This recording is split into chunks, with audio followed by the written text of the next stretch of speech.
The demonstration was staged by members of the Cyprus government civil service to protest about American non-involvement in the war with the Turks. The march had started peacefully, but when they reached the American embassy near the Hilton Hotel, a section of the crowd broke away to attack the building. The first target were the heavy iron gates which had been locked. Few police were on duty, but not nearly enough to have any effect.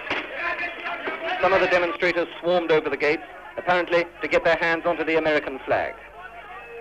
Henry Kissinger was burned in effigy. There was widespread feeling on the island among Greeks that they were abandoned to the Turks when United States intervention could have saved them. After the effigy and the burning of the Stars and Stripes, the angry crowd turned on anything American they could find. Cars parked outside the building were turned over and blown up. In the middle of it all, an unwitting British convoy turned up on the scene with ferret armoured cars and trucks, was greeted with shouts and catcalls and a hail of stones, and they spun on their tracks and pulled back. Back at the embassy, there were impromptu speeches, hugely cheered.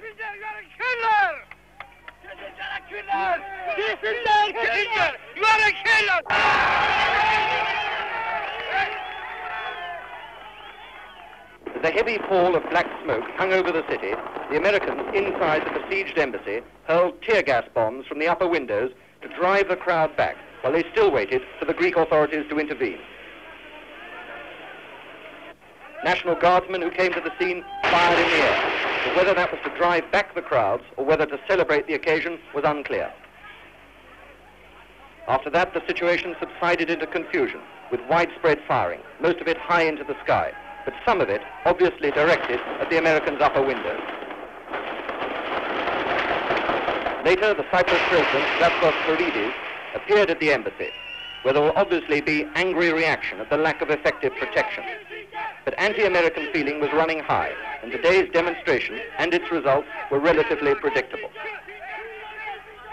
The arrival of United Nations armoured personnel carriers, driven by Canadian crews, caused more stone throwing, but doused the shooting.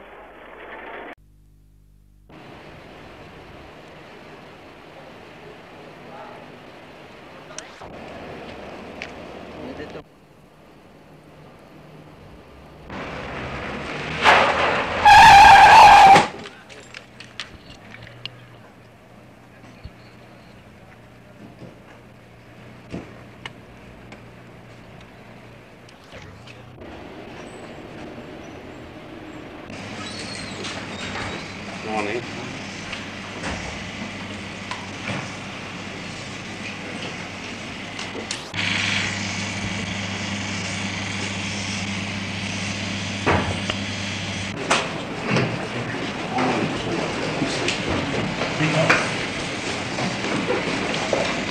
Is it difficult for you to meet Mr. Denktaş at the moment, in view of the last few weeks?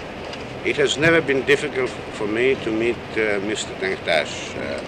He has been a friend of mine, I am a friend of his, and I hope that we will continue to be friends despite the tragic events that have happened in Cyprus. What do you see as the chance for peace now on the island? I have always held the view that despite all the difficulties, peace can and will prevail in Cyprus. This meeting with Mr. Denktaş, that's a big step forward for you at the moment, is it? Well, I would say it is the beginning of something which can develop into a big step.